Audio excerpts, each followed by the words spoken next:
Ya pemirsa, ada apa di balik fenomena karangan bunga dari Balai Kota hingga Istana? Benarkah banjir karangan bunga ini berpotensi mengintervensi penegak hukum jelang sidang kasus penodaan agama? Kami akan membahasnya bersama narasumber yang telah hadir di studio, yaitu Ketua PP Pemuda Muhammadiyah, Pak Virgo Sulianto Gohardi, dan juga di sambungan telepon juga sudah hadir dan juga sudah ada Sulaiman Haikal, Koordinator Jakarta Flower Solidarity. Halo, selamat petang. Saya ingin menyapa Pak Haikal terlebih dahulu. Pak Haikal, selamat petang. Selamat petang. Ya, di Dan sini. Assalamualaikum dengan Pak Virgo. Waalaikumsalam. Terima kasih sudah hadir di sini. Ya, Pak Virgo, saya mau bertanya. Ini sudah ada karangan bunga di sejumlah tempat di Balai Kota, di Polda. Apakah ini sebuah bentuk intervensi? Ya, kalau saya menyebutnya bahwa ini semacam kebisingan baru ya. Kalau kemarin kita lihat bahwa ada semacam tuyul sosmed gitu ya, akun-akun anonim itu yang membuat kebisingan-kebisingan. Nah, ini kebisingan baru yang dibuat yang kemudian berbentuk karangan bunga. Bedanya hanya kebisingan di internet, kebisingan di sosial media. Ini kebisingan di tempat-tempat publik, kebisingan mata dan sebagainya. Nah, ini menurut saya bagian bentuk stigma dari beberapa kelompok terhadap kelompok lain yang tidak jelas arahnya dan tujuannya gitu. Seberapa besar intensitas kebisingan ini menurut Anda? Ya, justru sangat berpengaruh ya, artinya ya sama halnya dengan saat akun ini akan jadi keriuhan di tengah masyarakat gitu. Baik, Pak Haikal, apakah Anda setuju jika ini dikatakan kebisingan, Pak? Saya tidak melihat seperti itu ya. Justru yang bising itu yang merupakan merepotkan merepotkan semua pihak itu justru demo-demo besar yang berjilid-jilid itu. Kalau ini bagus kok, ini ekspresi cinta orang kepada pemimpinnya dilakukan dengan cara yang sangat bagus, tidak mengganggu dan menambah keindahan. Nah, jadi agak aneh juga ekspresi yang sangat genuine ini dikatakan bising ya. Orang boleh saja bilang seperti itu, tapi apa yang kami lakukan itu jauh lebih beradab ketimbang gerakan-gerakan yang bernuansa intimidatif terhadap kelompok lain. Begitu, Bu. Baik, Pak Haikal, jika awalnya begitu karangan bunga di Balai Kota, kemudian ada juga yang di Istana, ada yang di Mabes Polri, terutama yang di Balai Kota ini awalnya mengucapkan terima kasih kepada Ahok. Tapi lama-lama ini berubah begitu, pesannya menjadi minta Ahok untuk dibebaskan. Apakah memang ada pesan-pesan khusus yang Anda sampaikan dengan karangan bunga tersebut? Ya, justru itu, Mbak. Makanya pertama dia ekspresi terima kasih. Kedua, aspirasi publik. Dan itu dilakukan dengan cara yang sangat-sangat beradab. Say it with flower. Orang kirim bunga, kurang cantik seperti apa? Ketimbang kita misalnya teriak-teriak, marah-marah gitu ya. Terus intimidasi dan lain sebagainya. Jadi janganlah refleksi dari masyarakat seperti ini yang cinta damai, yang tidak ingin ada kekerasan di Republik ini. Jangan dinafikan atau bahkan dilarang gitu ya, Mbak ya. Karena Ya, betul. Ya, kabarnya ini juga adalah bentuk intervensi begitu, Pak Haikal. Anda menilainya seperti apa, Pak Haikal? Intervensi seperti apa ya?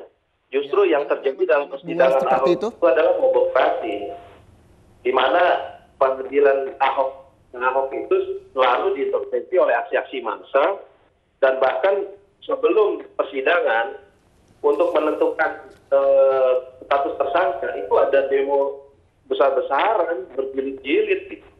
Bahkan katanya belum sampai jutaan. Jadi saya kok aneh ya, malah pihak yang melakukan itu malah menuduh orang lain yang melakukan cara-cara simpatik, kok malah dituduh intervensi. Kita menyuarakan aspirasi kok. Dan itu dilakukan dengan cara yang sangat damai, dengan cara yang sangat santun gitu ya, sangat beradab. Dan rasa-rasanya juga tidak mungkinlah sebuah gerakan bunga seperti itu bisa mengintervensi hukum sedemikian rupa ya. Karena jika Anda memang tidak yakin bahwa cara seperti itu bisa mengintervensi hukum, kemudian apa maksud dari pengiriman bunga tersebut? Dengan kata-kata dan kalimat yang tertuang dalam karangan bunga. Itu aspirasi, Mbak. Itu aspirasi rakyat. Dan itu wajar gitu. Kita jangankan di bunga ya, di sosial media juga sudah banyak, bahkan banyak sekali perdebatan dan itu wajar dalam satu negara demokrasi yang menganut sistem demokrasi. Justru cara-cara seperti ini yang harus kita apresiasi karena jauh dari kekerasan, jauh dari intimidasi gitu. Baik. Karena siapapun boleh menyampaikan aspirasinya, Mbak. Ya, betul. Baik, Pak Haikal, tanggapan Anda? Pak Virgo, bagaimana tanggapan Anda, Pak Virgo? Ya, kalau memang dibilang dibilang ini sebuah aspirasi, tentu ya aspirasi itu memang punya hak siapa saja, punya hak konstitusi siapa saja. Tapi kan jelas, siapanya itu jelas. Secara konstitusi dia warga negara, dia siapa, identitasnya jelas. Nah, apa yang terkait dengan karangan bunga, fenomena karangan bunga ini yang kemudian secara physically ada, tapi secara identitas kabur begitu. Nah, ini kemudian sebenarnya sangat mengganggu, artinya sangat mengganggu bisa. Apalagi pesan-pesan yang kemudian yang disampaikan juga saya pikir berlebihan dan ini membuat stigma kepada masyarakat terhadap kelompok tertentu, dan ini akan membuat kericuan-kericuan baru setelah apa yang kemudian terjadi di waktu beberapa tahun yang lalu di sosmed sudah mulai mereda. Ini muncul kebisingan baru, dimunculkan lagi, ditimbulkan lagi. Baik, jadi anonimusnya ini tidak hanya di sosial media, tapi di karangan bunga juga. Pak Haikal, tanggapan Anda terkait dengan karangan bunga yang kebanyakan begitu pengirimnya adalah anonimus? Ya nggak bisa begitulah. Aspirasi, memangnya yang demo berjilid-jilid itu ada absensinya, ada nama-namanya. Yang enggak lagi, ini kan spontanitas masyarakat, kan itu bisa dibuktikan dengan kata-kata. Kan nggak mungkin ada satu pihak yang mendesain itu semua, kan kata-katanya sangat kreatif. Itu menunjukkan ada banyak inisiatif dari publik gitu untuk patungan, mengirim bunga, bahkan sekarang diupload gitu loh, form pesanan bunganya diupload di sosial media sebagai bukti bahwa ini bukan rekayasa begitu. Oke. Kalau misalnya Pak Virgo melihatnya, apakah ini benarkah ada kaum radikal di dalamnya dan ini sebuah bentuk yang cukup terkoordinir, Pak Virgo? Ya, saya melihatnya justru ini ada semacam itu tadi yang saya sampaikan, menstigma radikal. Sebenarnya siapa yang dituduh radikal begitu? Sedangkan kalau kita mau bertanya kepada masyarakat kita, ruh masyarakat kita sejatinya, dasarnya itu kan sebenarnya memang sudah anti radikal. Baik Mas Reza atau Mbak Yufi misalnya ditanya suka nggak dengan radikal? Tidak, pasti. Semua orang akan ditanya ketika tentang radikal pasti tidak suka. Lalu ditanya apakah toleran? Iya, semuanya toleran, bahkan otentik. Tidak hanya memperdagangkan radikalisme atau memperdagangkan toleransi. Lebih otentik karena memang dasarnya, ruhnya memang sudah lahir begitu. Nah, saya justru melihat jangan sampai ini jadi radikalisme kekuasaan begitu. Karena apa? Sebenarnya radikal itu muncul karena negara tidak hadir. Ada dua persoalan yang cukup penting, yaitu keadilan hukum dan ekonomi, kesejahteraan ekonomi. Jika dua hal ini tidak terpenuhi, maka sebenarnya pemerintah sedang melakukan radikalisme kekuasaan. Nah, dan saat itu terjadi. Dan saat ini terjadi. Karena pemimpin kita saat ini, pemimpin negeri kita saat ini tidak memimpin, tidak hadir untuk mengawal dua hal ini, keadilan hukum dan ekonomi yang kesejahteraan. Nah, kemudian lalu apa yang terjadi dengan isu-isu radikalisme yang kemudian muncul melalui karangan bunga dan di Polda dan di Mabes Polri, justru ingin menuduh pihak lain bahwa mereka radikal. Ya kalau memang ada pihak-pihak radikal, ya tunjukkan siapa, ajukan di forum pengadilan yang lebih bermarwah gitu. Baik.